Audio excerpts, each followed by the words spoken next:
jednostavno jedna vrsta. Le plan Van Sauen est mort, et avec lui, le dernier espoir d'une Bosnie unique et multiethnique. Les Serbes peuvent poursuivre la construction de leur État indépendant. Dans le sud, les Croates bosniaques, jusque-là alliés des musulmans, commencent eux aussi à bâtir leur État. Notre ligne de front avec les Serbes était un cauchemar. Presque 1000 kilomètres de long. J'ai tout fait pour empêcher un deuxième front avec les Croates. Le président Izetbegović s'efforce désespérément de conserver son allié. Il traverse les lignes serbes pour rencontrer le commandant de l'armée croate bosniaque à Mostar.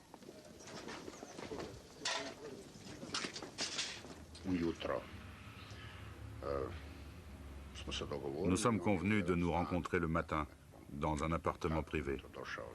Nous avons commencé par un café. C'est un vieil homme, vous savez. Nous avons parlé de la situation dans le sud, en Herzégovine, où mon armée avait beaucoup de problèmes avec les forces croates bosniaques.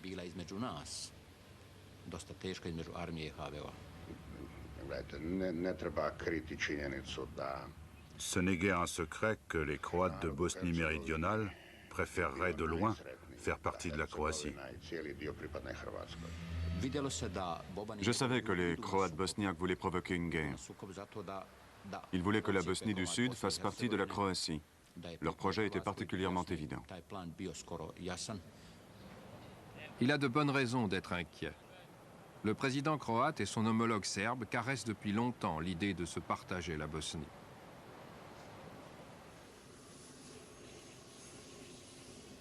Un an auparavant, une équipe de télévision a pu rencontrer le leader serbe bosniaque en Autriche.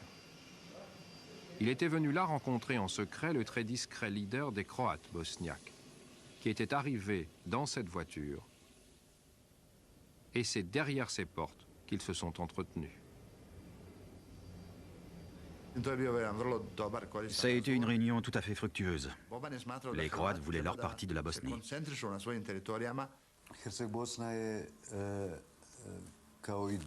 L'idée d'un État croate en Bosnie était dans l'air depuis des années. Nous avions quelques conflits territoriaux avec les Croates, mais nous sommes convenus que nos soldats ne devaient pas mourir pour cela. Nous savions tous les deux qu'aucun de nous n'obtiendrait exactement ce qu'il voulait.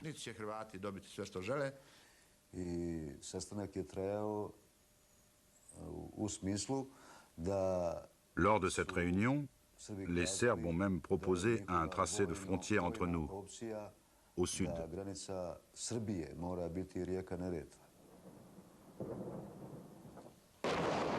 Les Croates bosniaques se tournent contre leurs anciens alliés musulmans.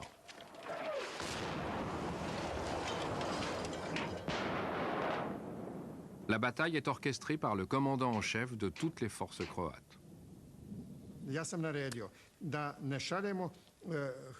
J'ai donné l'ordre à nos forces militaires de ne pas pénétrer dans le cœur de la Bosnie. Elles étaient uniquement chargées de protéger les parties de celles-ci qui sont croates.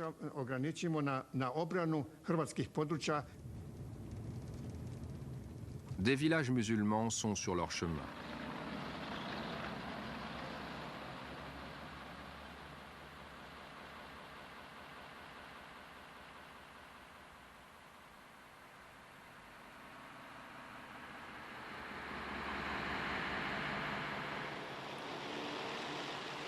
Depuis un an, l'armée croate était épaulée par des milliers de combattants musulmans. Maintenant, les Croates internent leurs anciens camarades.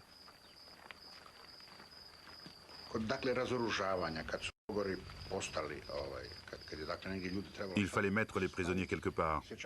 Alors nous avons installé des camps et j'ai dit à notre ministre de la Défense, « Soyez vigilants. Ne faites rien dont nous puissions avoir honte. »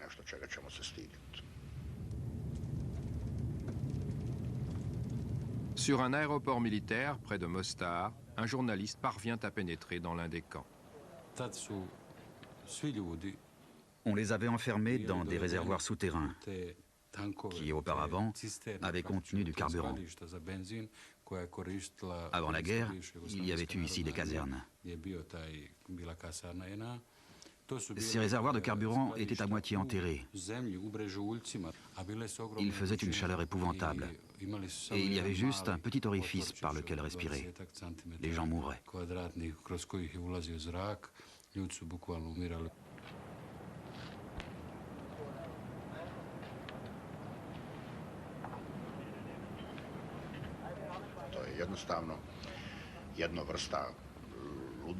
Nos gars avaient été massacrés.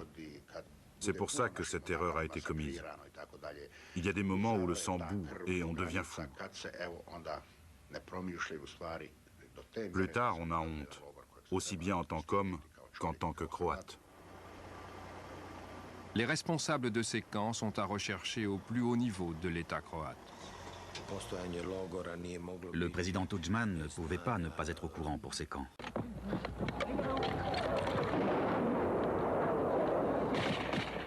Poussés par la crainte d'un anéantissement total, les musulmans, bien que faiblement armés, résistent. Et l'avance croate est brisée. En représailles, les Croates s'en prennent au pont de Mostar, que des musulmans avaient construit 400 ans auparavant.